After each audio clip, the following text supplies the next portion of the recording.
Selamat berjumpa kembali dalam layanan audio Sahabat Seperjalanan. Hari ini adalah hari Rabu 18 September 2024. Tema renungan saat teduh kita dengan judul Melepas yang Berharga. Firman Tuhan terambil dalam Filipi pasal yang ketiga ayat yang ke-8. Malahan segala sesuatu kuanggap rugi karena pengenalan akan Kristus Yesus Tuhanku lebih mulia daripada semuanya. Oleh karena dialah aku telah melepaskan semuanya itu dan menganggapnya sampah supaya aku memperoleh Kristus. Mari kita berdoa. Bapa yang di dalam surga, ajar kami supaya kami diberikan hikmat kecerdasan untuk menggenggam apa yang benar dan melepas apa yang buruk. Dalam nama Tuhan Yesus kami berdoa. Amin. Shalom sahabat seperjalanan yang dikasihi Tuhan. Melepas yang berharga. Kita akan melihat dalam setiap kehidupan kita berjuang terus menggenggam, meraih. Kalau bisa kita memeluk dunia. Firman Tuhan berkata, kalau engkau mendapatkan seluruh isi dunia, namun engkau kehilangan nyawamu, untuk apa yang sudah engkau raih itu? Bukankah engkau akan melepaskan semuanya itu?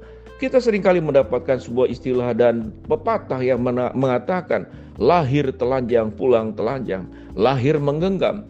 Tetapi waktu kita meninggal, kita membuka genggaman. Karena tidak ada orang yang meninggal itu sambil menggenggam tangan. Tapi semua anak yang terlahir, bayi yang lahir, dia akan menangis sambil menggenggam tangannya. Seakan-akan dia berkata, aku sudah lahir ke dalam dunia. Aku sedang memulai sebuah kehidupan untuk menggenggam apapun dalam perjalanan hidupku. Kalau kemudian bayi tersebut bisa berkata-kata dan bayi itu adalah kita, bukankah kita akan mengatakan perkara yang sama? Aku terlahir untuk menggenggam apapun dalam perjalanan hidupku di dalam dunia ini. Kita bertemu dengan Paulus. Paulus sudah menggenggam apa yang dia tidak punya. Dia populer, dia berpendidikan tinggi, dia warga negara Roma, dia dihormati. Dia punya kuasa, dia punya pengaruh. Kalau secara posisi yang ada pada saat kehidupan Paulus, sebelumnya bernama Saulus, dia sudah mendapatkan sebuah kesuksesan yang dimimpikan oleh orang banyak. Walaupun kita tidak tahu seberapa kaya Saulus atau Paulus, kita tidak ada catatan. Namun, dia adalah orang yang sukses. Tetapi kalau dia bertemu dengan Kristus, rupanya dia adalah orang-orang yang benar-benar yang paling buruk, yang gagal. Apa itu gagal? Dia gagal dalam kehidupannya karena memakai seluruh kesuksesannya, memakai pendidikannya, memakai pengaruhnya, memakai perannya sebagai seorang pribadi untuk mengejar-ngejar anak-anak Tuhan, murid-murid Kristus yang disebut mereka yang hidup di jalan lurus, mereka yang mengikuti Kristus sebagai jalan itu sendiri. Dikejarnya. Keinginan dan tujuannya adalah menghabisi para pengikut-pengikut Kristus. Di satu aspek, di dalam aspek kemudian pertimbangan keberhasilan yang secara duniawi, Paulus sudah punya. Namun di dalam aspek dia kemudian belum mengenal Allah. Dia benar-benar miskin. Paulus benar-benar orang pendosa. Dan itu diakuinya setelah dia percaya kepada Kristus dan menjadi murid Kristus. Ada sebuah perputaran arah yang sangat luar biasa. Paulus melepaskan yang buruk yang dianggap dulunya berharga, namun sesungguhnya itu adalah sampah. Itu yang firman Tuhan katakan. Malahan dalam segala sesuatu kuanggap rugi karena pengenalan akan Kristus Yesus Tuhanku lebih mulia daripada semuanya. Oleh karena dialah aku telah melepaskan semuanya itu dan menganggapnya sampah supaya aku memperoleh Kristus. Melepaskan semuanya itu dan dianggap sampah. Kita tahu dengan jelas bagaimana rumah tangga bertengkar gara-gara warisan.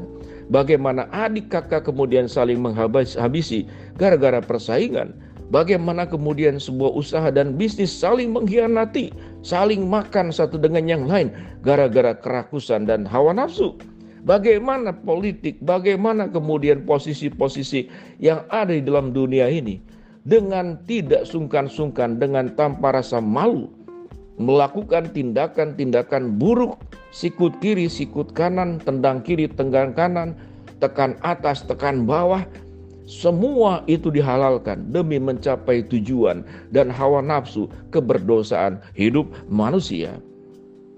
Sahabat seperjalanan, mari kita untuk menengok tentang kehidupan kita. Apakah yang kita genggam saat ini sebagai sesuatu yang berharga? Sesungguhnya kita sedang menggenggam bara api. Sesungguhnya kita sedang menggenggam duri. Sesungguhnya kita sedang menggenggam kematian. Sesungguhnya kita sedang menggenggam perangkap yang akan kemudian memperangkap kita dan kita akan mati di dalamnya. Tetapi Paulus punya sebuah pemahaman yang luar biasa. Malahan segala sesuatu kuanggap rugi karena pengenalan akan Kristus Yesus Tuhanku lebih mulia daripada semuanya. Oleh karena dialah aku telah melepaskan semuanya itu dan menganggapnya sampah supaya aku memperoleh Kristus. Seseorang yang telah menjadi murid Kristus, menjadi anak Tuhan, maka perjuangannya dia akan meninggalkan manusia lama dan mengenakan manusia baru. Apa ciri daripada manusia baru? Yaitu kehidupan dalam kebenaran. Apa ciri manusia lama? Yaitu kehidupan dalam keberdosaan. Apa itu tindakan keberdosaan? Segala sesuatu yang merusak diri sendiri, merusak hubungan dengan Tuhan, juga merusak manusia. Kita mengenal dalam Keluaran pasal ke-20, 10 hukum Tuhan: mencuri, membunuh, berzina, bersaksi dusta, melupakan Tuhan, menyebut nama Tuhan dengan sia-sia. Semuanya itu adalah tidak hanya merusak diri kita, tetapi merusak orang lain. Hidup kita, kalau kita hidup dalam dosa, maka kerusakan-kerusakan yang ditimbulkan. Bukankah manusia membakar hutan, merusak ekosistem, merusak hubungan berkeluarga, merusak lingkungan, membuang limbah, melakukan tindakan-tindakan buruk-buruk yang lain yang terjadi dalam setiap kehidupan kita. Tetapi setelah kita menjadi orang-orang percaya, kita akan menggenggam yang benar-benar berharga, yaitu sebuah kehidupan yang benar, mengenal Kristus Tuhanku yang mulia, yang firman Tuhan katakan, dan di luar itu semuanya kuanggap sampah supaya aku memperoleh Kristus. Seseorang yang menjadi murid Kristus, dia akan hidup bagaimana menjadi hidup dalam kebenaran. Dia akan hidup bagaimana hidupnya itu memberikan manfaat, memberikan dampak positif, memberikan jalan yang terbaik, membawa terang, membawa rasa, membawa keindahan. Kita menjadi sinar matahari yang menerangi, kita menjadi pelangi yang memberi keindahan. Kita menjadi taman yang berbunga, menjadi tempat di mana orang bisa berteduh. Kita menjadi pohon seperti pemazmur mengatakan, yang menghasilkan buah pada musimnya, yang tidak layu daunnya, dan apa saja yang diperbuatnya itu berhasil. Sahabat seperjalanan yang dikasihi Tuhan, berhati-hatilah. Jangan mengenggam sesuatu yang kita anggap berharga. Sesungguhnya itu adalah sampah. Jangan kita menilai sebagai sesuatu yang sampah, sementara itu adalah hal yang berharga. Saudara berbicara tentang spiritualitas, berbicara tentang kerohanian, nanti saja kalau dekat dengan Tuhan, nanti saja kalau sudah tua menjelang kematian baru berubah. Tidak demikian. Sahabat seperjalanan, biarlah kita berjuang. Mengatakan apa yang diucapkan oleh Paulus dalam Filipi 3:8. Malahan segala sesuatu kuanggap rugi karena pengenalan akan Kristus Yesus Tuhanku lebih mulia daripada semuanya. Oleh karena dialah aku telah melepas semuanya itu dan menganggapnya sampah supaya aku memperoleh Kristus. Mari kita berdoa. Bapa dalam surga, biarlah kami benar-benar menjadi orang yang tahu bagaimana menggenggam yang berharga dan melepaskan yang kami anggap berharga namun sesungguhnya sampah. Hamba berdoa buat sahabat seperjalanan yang sakit, Tuhan jamah sembuhkan. Sahabat seperjalanan yang sedang menghadapi masalah, Tuhan bukakan jalan. Sahabat seperjalanan sedang berdoa mengharapkan sesuatu, Tuhan kabulkan dengan cara dan waktunya Tuhan. Di dalam nama Tuhan Yesus kami berdoa. Amin. Shalom, Tuhan memberkati kita semua.